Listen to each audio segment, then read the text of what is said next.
سلام بیننده ارجمند. عامل اساسی صدمه‌های نقلیاتی در راه در چیست؟ چی باید کرد تا پیش راه چنین صدمه‌های مرگبار را گرفت؟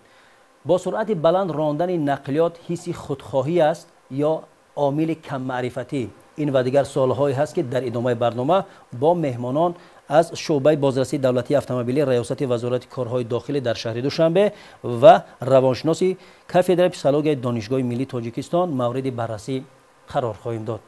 شما دیدون همون گونه‌ای که می‌دانیم شما ببینید بعضی از کارشناسان در مورد صدمه‌های نقلیاتی در راه‌های عموما حدود کشور و بخصوص در شهر دوشنبه هر گونه مثلا پیشنهادهای مختلف دارند. خب از نگاه شما که متخصص در این ساحه هستین، عامل اساسی همین صدمه‌های نقلیاتی امروز در چی است؟ سبب‌های صدمه‌های راه و نقلیات این سرعت حرکت بلند، بعد مانور نادرست و اینچنین دیگر نمودی صدمه‌ها رخ می‌دهند که عامل سبب‌های صدمه‌های راه و نقلیات این همزمان در همین سمت صدمانوکی قسمت 45% صدمه‌های راه و نقلیات ما رو جوانان تشکیل می‌کنند که از طرف جوانان چیز کرده می شود، از طرف جوانان به قید گرفته شده در سیستم آماری همین بازرسی دولتی اتومبیلی. از تحلیل کارمندان شعبه بازرسی دولتی اتومبیلی ریاست وزارت کار داخلی جمهوری اسلامی در شهر دوشنبه برمی‌آید یکی از سبب‌های اساسی سر زدن صدمه راه و نقلیاتی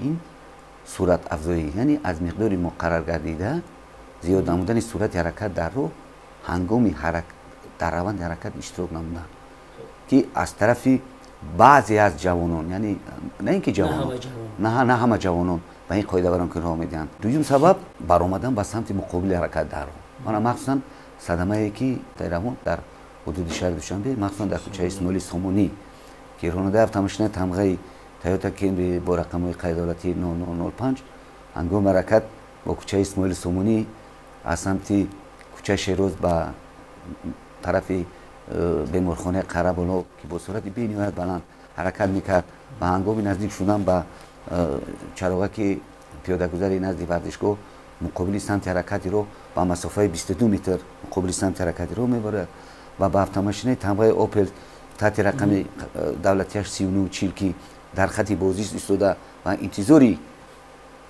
در گرفتن چراغک اجازه دهنده یعنی رنگ سبز بود مقابل سمت حرکت رو اومده و قسمت پیشی وی و برمیخورد که در نتیجه 3 نفر شهروندان راننده و 2 نفر مسافر به هلاکت میرسند. سبب اساسی سر زدن همین صدمه این از مقدار مقرر گردیده زیاد نمودن سرعت نکردن چراغک راهنمایی و این چنین با طلبات چراغک راهنمایی اطاعت نمیکنند. دوم مقابل سمت حرکتی را که این برخلاف طلبات قاعده حرکت در راه میباشد. از نگاه روانی شما همین چگونه به حدود میتونیم وقتی که ما سخن درباره صدمه‌های خصوصیت تکنیکی داشته اگر سخن گوییم ما باید پیش از همه یک چیز رو قید کنیم که این جنبه باید پیش از همه خصوصیت‌های پسیخولوژی خود رو درست. یعنی گفتم ممکن است که خود همین با وجودی خود صدمه‌های نقلیاتی هم از حالت روحی خود شخصیت یعنی خود همون راننده هم وابستگی کلان دارد. بله. یعنی در این زمینه در پسیخولوژی اصلا چقدر پیشتر قید کردن بعضی سبب‌های گوناگونی خود این صدمه‌ها رو پیشنهاد کردن قید کردن. من گفتم ممکن است که اساس پیدایش خود همین صدمه‌ها با وجودی خود صدمه‌های نقلیاتی پیش از همه از خود بی‌اعتنایی یعنی از بی‌دقتی و اینچون از بی‌صبری به عمل می‌آید. وقتی که همین دو عامل سر زد گفتم ممکن است که عاقبت خود راندن ماشین چی است میتواند به صدمه‌های گوناگون خود شخص رو برده برساند. زیاد از 60% سودهای صدمه راه و نقلیاتی که در حدود شهر دوشنبه به قید گرفته می‌شود این با اشتراک بی‌واسطه پیاده‌گردان می‌باشد. یعنی که در اینجا پیاده‌گردان نیست در برابر مثلا راننده‌ها مقصری هست. از شماره عمومی صدمه‌ای که در حدود شهر دوشنبه به قید گرفته می‌شود زیاد از 60% با اشتراک بی‌واسطه پیاده‌گردان اومده. اشتراکی که ما می‌دونیم من با دستگیری بی‌واسطه رهبریت مقامات اجرایی حکومت دولتی در شهر دوشنبه تمام تدبیرها برای بی‌خطری حرکت در راه مخصوصاً دقت اساسی برای تامین بی‌خطری حرکت در راه داده می‌شود. مخصوصاً من برای بی‌خطری گزارش پیاده‌گردان از دروازه غربی تو قسمت کوچه اسماعیل سامونی بین قسمتی رو با پنجره آهنی برای او نصب کرده شده. این چونی در نزد کلی جوانان هم در قسمت بین رو پنجره آهنی برای تامین بی‌خطری حرکتی رانندگان نصب کرده شده است و این چونی در масофаи на чандон дуртар гузаргоҳи зеризаминӣ замонавӣ сохта шудааст. лекин ба ин нигоҳ накарда аксарияти шаҳрвандони мо дидаву дониста ҷони худро зери хатар мегузаранд, ҳатто аз болои панҷараҳои оҳанӣ гулзорҳо ва ҳамун сабзавое ки дар қисмати мошингадиро амалан сабз карда шуданд ё шинода шуданд, онҳоро поймол мекунанд, ҳатто аз болои ҳамин панҷараҳо убур карда мегузаранд ки ин дар бисёр ҳолатҳо боиси пахш ва ба ҳалокат расидани пиёдагардон мегардад. дар ҳудуди шаҳри Душанбе зиёда аз 24 адад гузаргоҳи зеризаминии замонавӣ ки ба меъёрҳои стандартӣ сохта ба истифода дода шудааст. Ва сеюм омиле ки бисёртар садамаҳои роҳу нақлиётӣ ба қайд гирифта мешавад дар ҳудуди шаҳри Душанбе, ин воридоти дигар шаҳрвандон аз дигар манотиқи ҷумҳурӣ аст. яъне ки аз дигар минтақаҳои ҷумҳурӣ вақте ки вориди шаҳри Душанбе мешаванд, аз ҳамин гузаргоҳи зеризаминӣ, аз назди чарвақҳои роҳнамо ва умуман аз хатҳои уфуқие ки барои таъмини бехатарии пиёдагардон кашида шудааст истифода набурда, якбора ба қисмати мошингардиро мебарад ва дар натиҷа зери чархи воситаи нақлиён мебарад. дар ҳолате ки худи пиёдагард қоидаҳои ҳаракати роҳро итоат накард, роҳро убур кард, аз роҳи зеризаминӣ истифода набурд, агар рафту мабодо ба ягон садама дучор шуд, пиёдагар дар инҷо гунаҳгор аст ё ки худи ронанда? тибқи талаботи қоидаи ҳаракат дар роҳ пиёдагардоне ки қисмати мошингарди роҳро аз ҷои номаъншуда, яъне аз гузаргоҳи зеризаминӣ ё ки аз хатҳои уфуқӣ ё ки зебра ном доранд, нодуруст намегузаранду аз қисмати ҷои номаъншудаи роҳ мегузаранд, тибқи талаботи моддаи 340 кодекси ҳуқуқи ҳайвонотӣ маъмури ҷумҳурии Тоҷикистон нисбати ҳар як қоидаваронкунанд дар ҷои қоидаваронкунӣ аз тарафи кормандони бозрасии давлатии автомобилӣ дар асоси баргакҳои ҷаримавие ки дар онҳо дода шудааст ба маблағи 32 сомонӣ ба ҳар як қоидаваронкунанда ҷарима ситонида мешавад.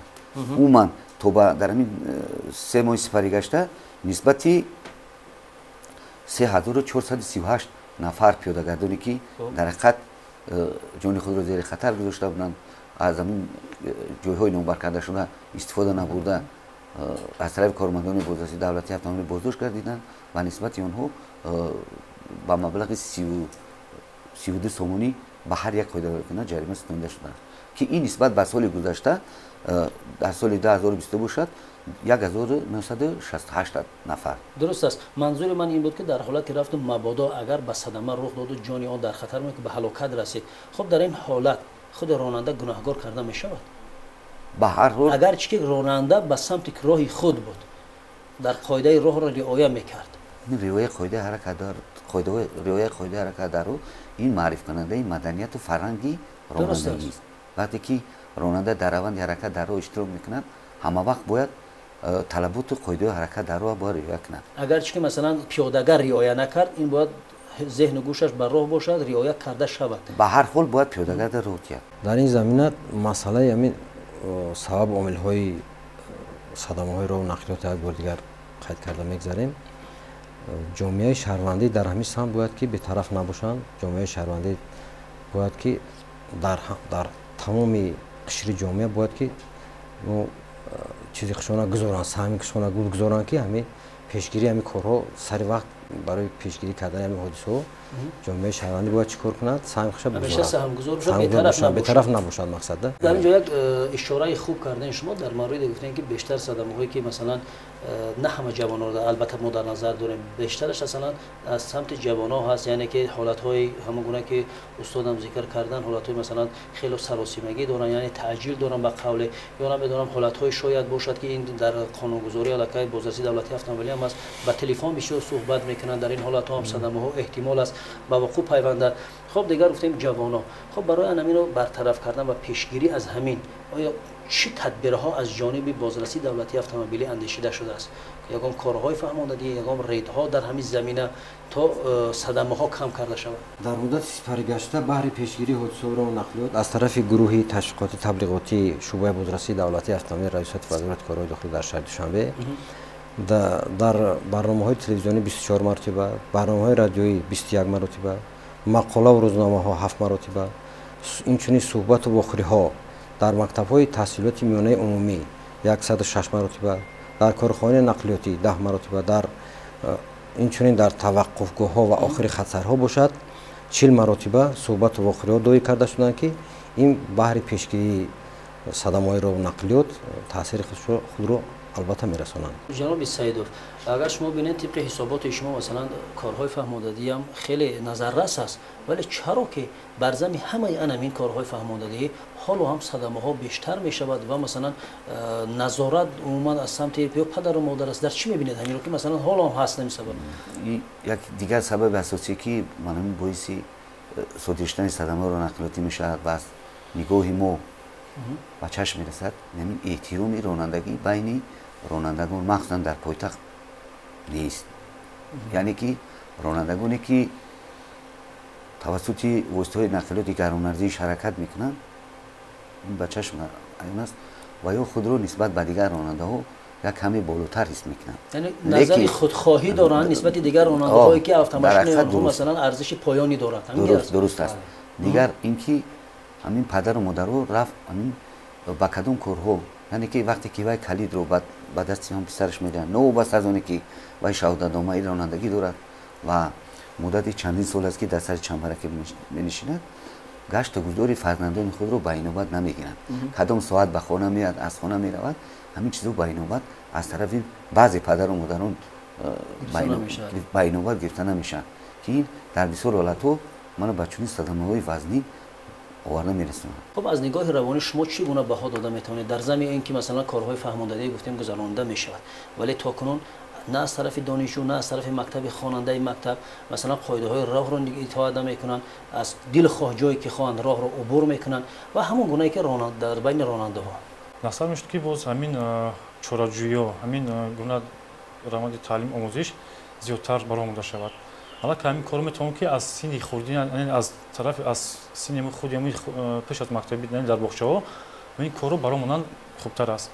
дар боғчаҳо, дар мактабҳо алак ҳамин омӯзишро баромонанд. Не, дуруст аст, дар мактабҳо, боғчаҳо то ҷое ки мо иттилоъ дорем ҳаст. махсус масалан дарсҳоям мегузаранд барои гузаштани қоидаҳои ҳаракати роҳ ҳам баъзе чорабиниҳо низ доранд, вале гап дар мавриди ин аст ки чаро ҳамин гуфтаҳо асар намекунад. онҳо аз камфаҳмишии ҳамон хонандаҳо аст ё ки қобилияти хуби фаҳмондадиҳиро мо худ надорем ва ё масалан каммаърифатии падару модар аст. дар чи аст ҳамин омил? чизро хуб бояд қайд кунем ки вақте ки мо раванди фаҳмондадиҳиро бармемонем, мо бояд ба фаҳмондани моҳияти ҳамон масъала амал кунем. со мо мегӯем ки аз чароғаки сурх гузашта мумкин нест. хоб лекин мо намефаҳмонем ки барои чӣ мумкин нест. дуруст аст. со вақте гузаштем, сол чи аст ҳамон ҳолати хатар. ҳолати хатар аст. лекин ба ягон садама ба вуҷуд омаданаш мумкин аст буда, мо моҳиятан мағзи гапро ба худи хурдсолон намефаҳмонем. бале бале. сабаби асоси ҳамин аст ки чи аст, онҳо дар ин ҳолат баъзе ҳолатҳо чи ҳастанд, беэътиноӣ зоҳир менамоянд. не вақте ки мо ягон масъаларо гуфтем ки мумкин нест ё ки ин мумкин аст, лозим аст ки мо бояд моҳиятан масъаларо шарҳ диҳем, барои чӣ мумкин нест. хонанда вай хурдсол аст, тафаккури ҳоло то он дараҷа расагӣ нест ки мисол ҳамаи масъаларо аллакай ояндаи ӯро дарк кунаду бифаҳмад. барои лозим аст ки мо бояд чи ояндаи худи ҳамон ҳодисаро ба онҳо бояд шарҳ диҳем, ки мисол вақте ки ҳамин кор мумкин нест, барои чӣ мумкин нест, чаро мумкин нест. лозим аст дар ин ҷо бояд ягон иқтибосҳои зиндаро мо бояд биёрем ба онҳо. мисолҳои ақлӣ. бале, мисолҳои ақлӣ, мисолҳои зиндае ки ҳамин корро кард, ба ҳамин ҳодиса рӯй дод, ҳамин мисол ба ҳамин садама гирифтор шуд.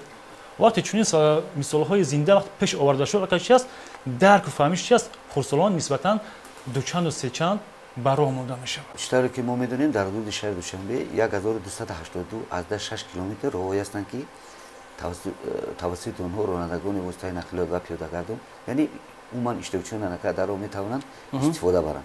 зиёда 174 адад чароғакҳои роҳнамо мавҷуд аст ки аз замин 174 адад 71 ададаш тавассути шаҳри бехатар таҳти навор қарор дорад.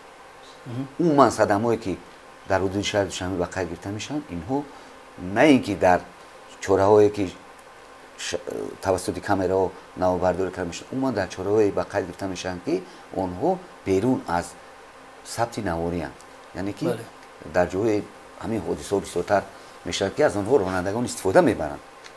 медонанд ки дар ҳамин ҷо камераҳои назоратӣ нест, ба тамоми қоидаҳои роҳкунии ҳаракат дарро роҳ медиҳанд, яъне муқобили самти ҳаракати роҳ мебаранд. 5671 адад аломатҳои роҳ дар ҳудуди шаҳри душанбе мавҷуд аст ки мисол гузаргоҳҳои пиёдагузар, гузаргоҳи рӯизаминӣ ҳастанд, гузаргоҳи зеризаминӣ ҳастанд.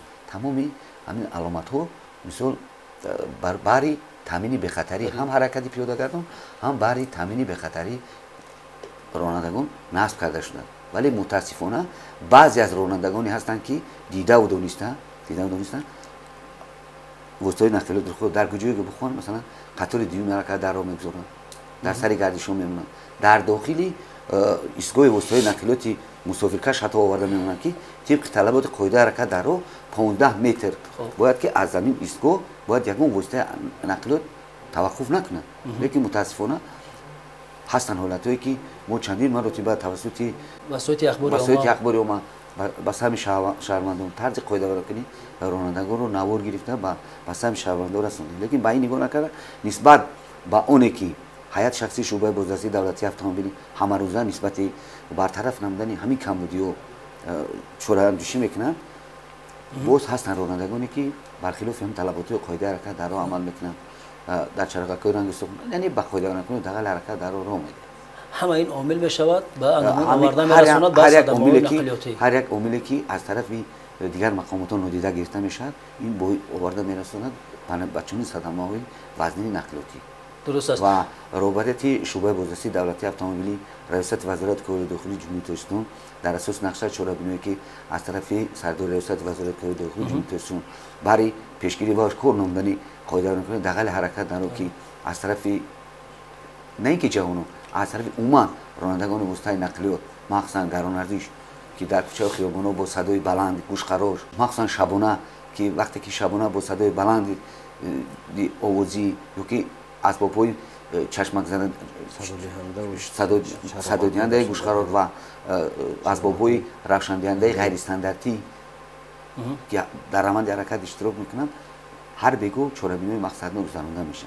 بعد از صدمه‌ای که شما در بالاتر ذکر کرده در کوچه اسماعیل سامانی رخ داد و جان چند نفر نیز از بین برد. در همین زمینه بعضی کاربران سامانه‌های اجتماعی و فعالان جامعه نیز پیشنهاد کردند که خوب میشود سین گرفتن همین سین سال گرفتن شهادتنامه رانندگی از 25 بالا کرده شود. خب قانونگذاری چی میگوید و آیا همین گونه مسئله گذاری در خود شعبه بازرسی دولتی اتومبیلی در شهر دوشنبه عموما همین گونه کاربری و فکر اندیشه ها هست یا نه؟ اجرت رانندگی از سن 18 سالگی وقتی که هر یک شهروندی که به سن 18 میرسد بعدی ختم نمودن مکتب رانندگی و سپردن امتحان ها از ریاست بازرسی دولتی اتومبیلی هم از قاعده حرکت در و تجدید اداره کردن وسایل نقلیات وقتی که به اون شهروند داده میشود و صاحب شهادتنامه رانندگی میگیرد و از هر یک نفری که صاحب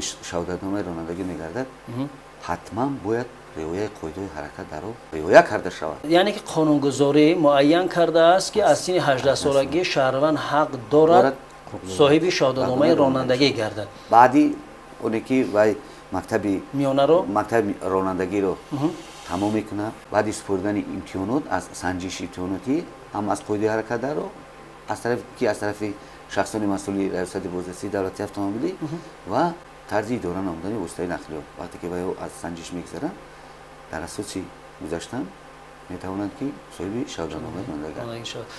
با شما یک سوال داشتم. شما ببینید مثلا برخی مردم به این نظرن که اکثر همون نفرانی که امروز به صدمات دچار میشوند به همین گونه عیبدارشون میکنن که شهادتنامه‌های رانندگی رو به هر راه و واسطه دسترس کردن و اصلا از مکتب رانندگی گذشتگی نیستن و از این خاطر است که بیشتر قاعده‌های حرکت در راه رو اطاعت نمیکنن. خب این گفته‌ها تا کجا اساس دارد؟ طبق قانون‌های عملکننده جمهوری ترکستان خیلی که اصول قید کردن از سن 18 سالگی تمام همون چیزا را میگذارد مکتب رانندگی را ختم میکند امتحان را میسپارد. اینجا شخصان متصدی هستند که هر یک این هم حالتهای این کاری که قید کردن همش مخصوص بنوار گرفته میشود. اینجا یگان جوی خیلی که شما قید کردید یگان روی چیز نیست که ای پیش خودش مسافرت غیر قانونی را شهادتنامه را بتیان که غیر قانونی مسافر فعالیت کنه رانندگی مشغول شود. این حالت رو ولی ما اشکار کردگی نیستیم و گپو خیلی اساس ندارند. وظیفه اساسی کارمند بازرسی دولتی اتومبیلی این به تنظیم‌داری حرکت وسایل نقلیات و پیشگیری نمودن صدمه راه نقلیاتی و اینچنین هر یک عملی نادرستی که راننده هنگام حرکت یعنی خدمت برای مشاهده میشود من کرده شده بعد از طرف کارمند بازرسی دولتی اتومبیلی در اساس مدعای داخلداری که از طرف همین راننده کدام نمود قاعده‌وری کنار کرد درست پروتکل معمولی ترتیب داده میشه. میگه وقتی که وای راننده شهادتنامه رانندگی دارد ما حقوقی چطوری که شما گفتین که با کدام واسطه شما گرفتید نگرفتید ما نداریم. چون که وای شهروند است و حقوق شهروندی رو ما پایمال کرده نمیتونیم. لیکن اساس شده میتونه لیکن در اساسی اونی که وای یعنی قاعده‌وری داخل حرکت یعنی اتحاد نمیکنه با کارمندی بیزنسی در اساسی قانون‌های موجوده در اساس قانون‌های عمل کننده که مامو واسطه دارن در اساس همون نسبت به اون راننده پروتکل معمولی ترتیب داده میشه. سلامت باشید. خب در این زمینه یک سوال داشتم از نگاه روانی. شما ببینید مسئولین شعبه بازرسی دولتی اتومبیلی یک نقطه خوب رو اشاره کردن که در اکثر حالت‌ها که بعضی حالت‌ها میشود نفرانی که مثلا به قول ماشین‌های گران ارزش دارن همینا در کدام حالت قرار دارن، یعنی حس یک مغروری است یا شهرت طلبی است یا که کدام غرور است، چی است در این حالت از نگاه روانی؟ یکی از عامل‌هایی که خود همین سبب پیدایش همین صدمات نقلیاتی می‌گردد این فکر که از بی‌اعتنایی که بی‌پروایی خودی همین راننده‌ها می‌گردد. و گفتم ممکن است که در این حالت می‌بینیم که بعضی حالات می‌بینیم که خود شخص که با سر چمرک ماشین می‌شیند در بعضی حالات می‌بینیم که در خود شخص حسیات‌های گوناگون پیدا می‌شود. بعضیا تصور می‌کنند که تمام او شاه راه است. او باید از ما پیش صف باشد، ماشین او باید تیزتر رود. یعنی پیش از همه گفتم ممکن است که چی است آنها میخواهند که در بین جامعه با همین راه خود را مشهور و معمول کنند. در خود پسیکولوژی معین شدگی است که وقتی که راننده سر چنبرک ماشین میشیند وقتی راندن قریب دقت او با 5-6 ابیکت معین روانه میشود. وقتی که راننده دقت خود را از همه یگان 2-3 ابیکت لازمی دور کرد گفتم ممکن است چی است باعث سر زدن صدمه نقلیاتی گردد. سو ببینید که وقتی که راننده سر چنبرک ماشین نشست دقت او باید به یک چند ابیکت روانه باشد، از جمله مثال با خود آواز موتور ماشین، محرک ماشین، با مثال برای مثال عوض کردن خود همون سکورس ماشین یا که مثال با راه باید نگاه کند، با سرعت حرکت ماشین باید نگاه کند، باید با این طرف با اون طرف باید نظر کند. یک چند ابیکت‌هایی است که باید در یک وقت معین چی کند راننده باید اهمیت دهد. بله. وقت میشود حالتایی که در همین زمینه وقت یگان انگیزنده کمی قوی زورتر داشته وقتی خود همین دقت راننده رو به خود جلب میکند این باعث میشود که خود راننده به یگان صدمه گرفتار شود. مثال میگیریم راننده رفته سوده است در همین حالت تلفن او زنگ میزند. او با اون طرف روانه شده تلفن رو گرفته با تلفن صحبت میکنه. میبینید که یک چند دقت او با پراگی با خود تلفن او بند میشود. در این حالت میبینید که چی است الان که متمرکز دقت او چی است از دیگر ابیکت های لازمی دور میشوند که این چی است باعث پیدا گشتن صدمه نقلیاتی میگردد. یا که مثال دیگه مسئله که میبینیم که وقتی که چلی پیشتر گذاشتیم وقتی راننده میشند وقتی همون حسی غرور تکبری در دل او شورآور میشود. یعنی من صاحب ماشین گرانبها هستم، من صاحب ماشین هستم، باید ماشین باید تیزتر رود، باید من نسبت دیگران باید فرق کنم. دیگران مثلا ببینن که من چی می‌بینم نسبتا با سرعت بالا ماشین میرونم گفتم چون حساب وقتی در شخص پیدا شد چون فکر پیدا شد انا گفتم ممکن است چیز این میشود باعث شود که خود راننده با صدمه نقلیاتی گرفتار شود. برای پیشگیری نمودن صدمه راه نقلیاتی و کاهش دادن سطح صدمه که مخصوصا با اشتراک کودکان رسان از طرف روبر ریاست وزارت کار و داخلی جمهوری ترکمنستان در شهر دوشنبه تمامی کارمندان ستاد بازرسی دولتی اتومبیلی با مؤسسات تحصیلات میانه عمومی که وابسته شدگان هر یک کارمند وابسته شده است هر هفته روزهای پنجشنبه برای پیشگیری نمودن صدمه راه نقلیاتی و تحلیل وضع صدمه که در حدود شهر دوشنبه در کدام وضع قرار دارد با خوانندگان مؤسسات تحصیلات عمومی درس‌های قاعده حرکت را می‌گذرانند. وابسته از آن که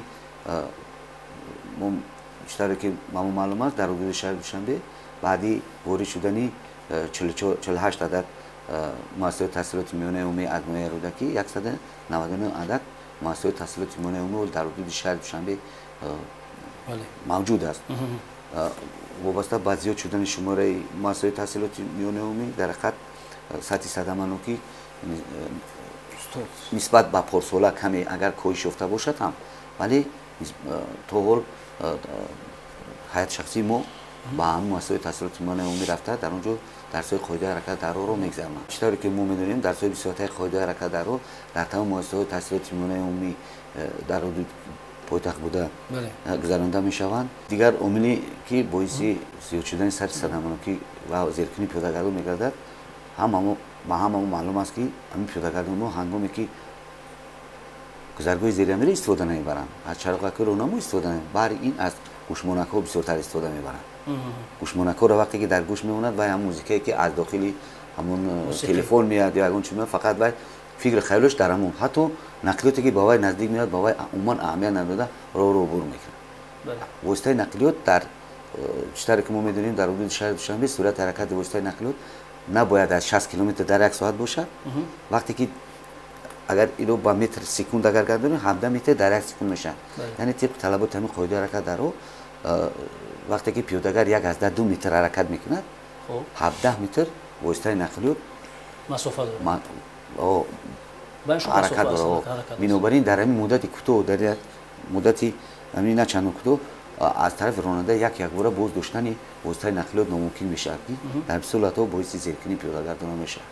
дуруст аст. мо дар мавриди масалан гуфтем нафароне ки мошинҳои балонарзиш доранд ва касоне масалан онҳое ки автомошинаи масалан сабукраве, яъне ки арзишаш поёнтар аст ва ҳеҷ намешуморанд мераванд. хоб дар ҳамин замина оё ҳамин гуна редҳо мушаххас кардааст? Масалан шумо далелҳои зиёде доред дар ин замина? дар ин замина ҳамарӯза дар пойтахти кишвар аз тарафи масъулин чорабиниҳои мақсаднок гузаронида мешавад бо мақсади пешгирии ҳодисаҳои роҳу нақлиёт ва вайрон кардани қоидаҳои ҳаракат дар роҳ аз тарафи ҳамин хел шахсиятое ки воситаҳои нақлиёти гаронарзиш доранд ва фарзандони ҳамин баландмартаба ки дар ҳамин раванди ҳаракат дар роҳ иштирок мекунанд, чорабиниҳои мақсаднок мегузаронем ва дар ин самт мо натиҷаҳои хуби корӣ дорем. ва инчунин қайд кардан ба маврид аст ки дар оиди ҳамин пешгирии ҳодисаҳои роҳу нақлиёт мақсад ҳудуди шаҳри Душанбе дар аз гирду атрофи мисол пойтахт 4 ҷамъиятҳо ворид шуданд ва дар ин қайд кардан ба маврид аст ки воситаҳои нақлиёт ҳам зиёд шудагианд. Зиёда аз 135 000 адад воситаҳои нақлиёт ба қайд гирифта шудааст дар пойтахти кишвар ки фаъолият мекунанд дар роҳҳои мошингарди кишвар. ва инчунин ҳамарӯза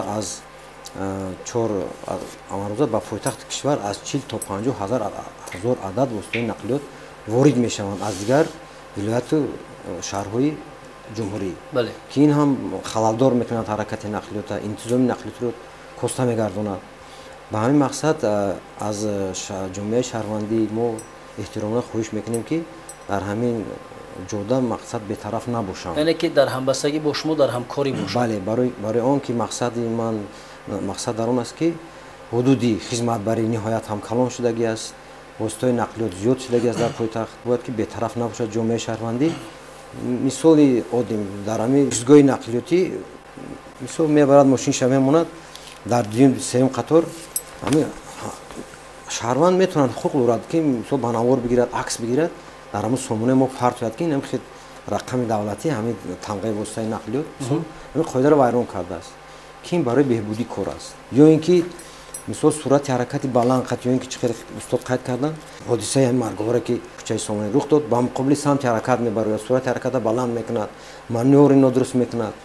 ҳама ҳамин ҳолатҳоро метавонад ҷомеаи шаҳрвандӣ ба навор бигирад ки ин яке аз пешгирии асосии ҳамин садаманокӣ дар чиам ба назар мерасад. дуруст қайд карданем, илова карданем ҳамино ки читаре ки шумо гуфтед чӣ қадар қоидавайронкунии ҳаракат дар роҳ махсусан манам дар соли 2023 аз тарафи ҳайати шахсии шуъбаи бозрасии давлатии автомобилӣ раисати вазорати кори дохилии ҷумҳурии Тоҷикистон дар шаҳри Душанбе нисбати 119 нафар ронандагони гаронарзиш ки бе иҷозатномаи 36 ва бисёр ронандаҳое ҳастанд ки бархилофи ҳамин моддаи 330 қисми ди кодекси ҳуқуқи маъмули ҷумҳурии Тоҷикистон амал мекунанд, оинаи пеши воситаҳои нақлиётро яклух рӯй пӯш мекунанд ки ин напавал ки ин бархилофи талаботи қоидаи ҳаракат дар роҳ буда, ин дар бисёр ҳолатҳо махсусан шабона вақти боридани бориш ҳамин биниши ронандара маҳдуд мекунад. ҳатто гузариши پیاده‌گرد که وقتی یک گذرگاه میگذرد یا باید نادیده میگیرد و در بسیار تو باید زیر کردن این پیاده‌گر رو میگردد. درست است. همین رو زیاده ما از همین چورابینی زیاده 119 نفر رانندگانی که با چنین قاعده ورزی کنیم، مخصوصا رانندگان وسیله نقلیاتی گران ارزش که با همین قاعده ورزی حرکت در راه داده بودن بازداشت کردن نسبتشون پروتکل ماموری و وسیله نقلیات تا برطرف نمودن کمبودی جای داشته در جریمه‌گاه مخصوصی بازرسی دولتی اتومبیلی بازداشت کرده بودند و از طرف ما زیاده از 4-5 برنامه تلویزیونی که توسط تمام شبکه‌های تلویزیونی همین رفت همین چورابینی ها نواربرداری کردیدن و پس همین شهروندان نمایش گذاشته بودند. چی باید کرد تا همین پیش راه چنین صدمه‌های مرگبار را گرفت؟ مثلا بیشتر باز کدام راه‌ها و وسیله‌هایی هستی باید ما استفاده بریم، نه از اون که مثلا اون راننده ماشینی گران ارزش دارد یا که مثلا گران ارزشش پایان است یا مثلا از منطقه‌های دیگری همین گونه که شما اشاره کردید از منطقه‌های دیگری کشور به پایتخت وارد می‌شوند، چه کارها را باید انجام داد؟ یکم این ملکه کسبی رانندگان رو مخصوصا در همین مکتب‌های راننده ترکونی ملکه کسبی رانندگان رو بلند برداشتن در کار. دوم همین مسئولیت پدر و مادر در همینجا رو بهترین ببازد که رفت اومد فرزند باید همه روزه از طرف پدر و مادر تحت نظارت دائمی قرار داشته شود، چون که پدر و مادر هستند که حتی تا سحر فرزند در کدام کجا سرگشت میکنند توسط وسیله نقلیات که بله همین رو عموما تحت نظارت قرار نمیدن. تکرار شود همین جامعه شهروندی تربیتگر حساب می شود. وقتی که همون فرزند کودک در خانه تحت نظارت پدر و مادر است، وقتی که با کوچک میبراید و اینجا به تربیت چیز حساب می شود، همین تربیتگر اینجا در این حالت همین جامعه شهروندی ما است. بله. است با فکر من. برای همین هم وقتی که همون خواننده می رود مکتب که وارد شد، مکتب در مکتب تحت نظارت معلم است، استاد است. برای همین جامعه شهروندی حتما همین کار اگر دستگیری کنه در همین سم با ما همکاری کنه، مثلا تلفن‌هایی که 24 ساعت در حالت کاری قرار دارد، میتونه که همین رقم‌های ما در تماس باشن، چی فکر ملاحظه، چی همون کمبودی، چی همون شکست ریخته که در همین سمت روندی همین پیشگیری همین صدمه‌های نقلیاتی، انتظام نقلیاتی برای بلند برداشتن انتظام نقلیاتی هست. همین رقم‌های شعبه نواداری ما هسته، رقم‌های دولتی 2 35 65 94 قطعی میتونن در تماس شوند و خواهش درخواست چی همون ملاحظه چی همون چیزی دارن، مقصد که در تماس باشن ما بله، یعنی که در همبستگی همیشه با شما در همکاری باشند. در این سبب به شک میتوان که یک کمک در انسان برای خود کارمندان کرد و نمیتوان در تنهایی بعضی کارهایی که هستن که اگرچه به چشم خورد است ولی در عمل او را اگر ما انجام بدیم خیلی بزرگ میتوان و در همبستگی میتوان بعضی کمبودی ها را برطرف کرد. خب از نگاه روانی چی باید کرد؟ امروز ما گفتیم تو همین سطح صدمه ها و عموما همین مرگ و میریشه که در راه است کمتر شود.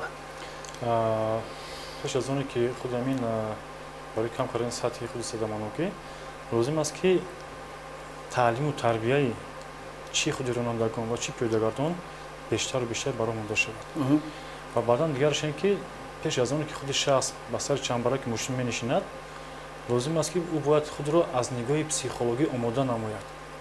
یعنی باید وقتی در سر چنبرک شیشت باید گوید که با کدام کارها رو باید او به انجام رساند، با کدام جنبه باید او اهمیت کرد. یه وقتی خود رو برقرار کرد بعداً چی است؟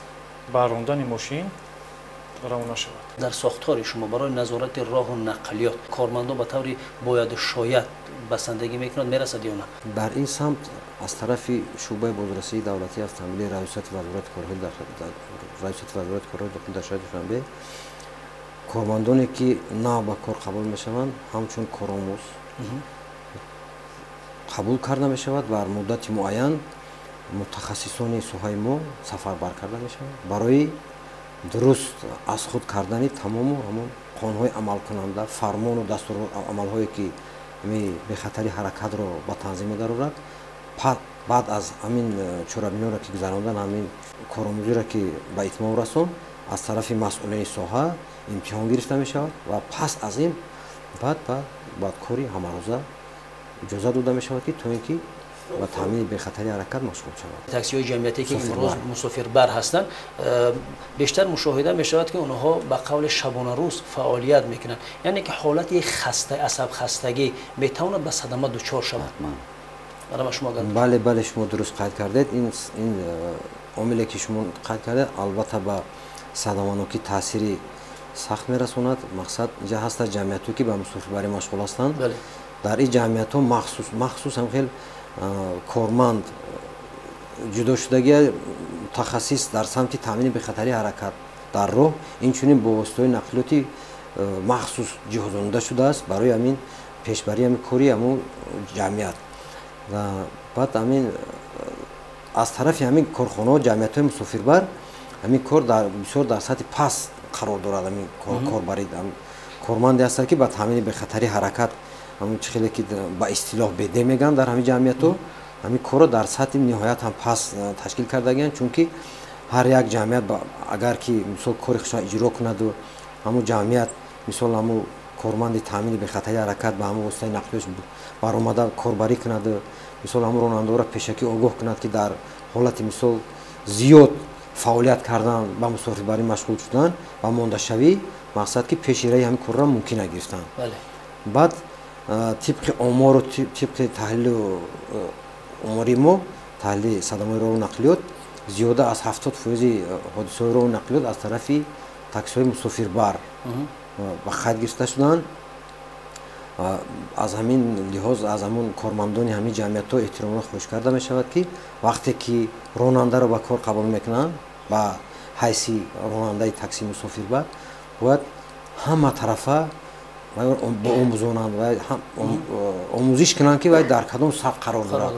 مثلا نش امان نباشد مثلا یک در همون چیز با قید گرفته نشده دکتر داریم که مثلا در چیزی نارکولوژی با قید گرفته نشده باشد، مثلا در چیزی دوغ سودی نداشته باشد، چون که معرفگری همین انتظام نقلیاتی و همین شهرداری مود همش در همین تاکسی مسافربر چی می شود روانتی همین چیزی مودم مثلا آداب و رفتار و کرداری که از دیگر از خارج کشور وارد می شوند. مثلا بعد میبینن که همین تاکسی ما در کدام حالتند بسیارشون هستن که نمود ظاهری شما مطابقت نمیکنند. عموما همین باید که در لباس یگانه باید داشته باشن طبق قانون عمل کننده که همین چیز پیش رهش گرفتن مقصد همین جمعیت ها باید سمی کلام دارن. سمی کلام سمیشون بتونن درست است. شما دیگر حالتایی که از طرف رانندگان واسطه نقلیات مسافرکش با قید گرفته میشد این از مقدار مقرر گردیده زیاد سوار نامداری مسافران. وقتی که راننده از مقدار جای نشست زیاد سوار میکنه اداره کنی واسطه نقلیات از طرف خود راننده مشکل میگیره. این آورده میرساند به از کار رفتنی سیستم بازداری، سیستم ترمز و اینجوری بسیار واسطه نقلیات هستند که این غیردرک‌ها یعنی چرخ‌های واسطه نقلیات کارنوشا هم گشت نگه. وقتی که از مقدار جای نشست زیاد سوار میکنند این هم مشکلی میورد بر راننده هم با بخطری حرکت در راه تهدید میورد.